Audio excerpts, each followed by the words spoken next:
இந்த மலை வந்து திருப்பரங்குன்ற மலை. இன்றைக்கி ஒரே பனி மூட்டம், பனி புகையாக தெரியுது. மலையே நல்லா அழகாக இருக்குது பாருங்கள். மலை திருப்பரங்குன்ற மலை, முருகன் குடியிருக்கும் இடம். அப்படியே சுற்றி பாருங்கள், கீழே 2 ரோடு, திருப்பரங்குன்றம் கம்மா. எவ்வளோ அழகாக இருக்கும் அந்த பிளேஸ்.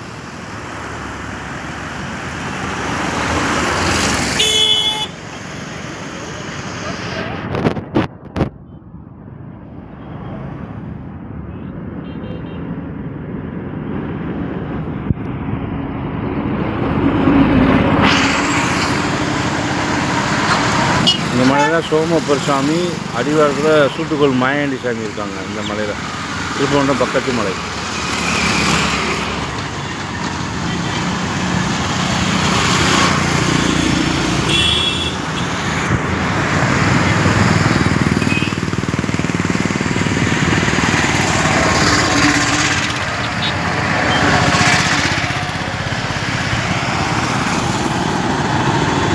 இதுதான் பசுமலை, பசுமலை அடிவாரம்.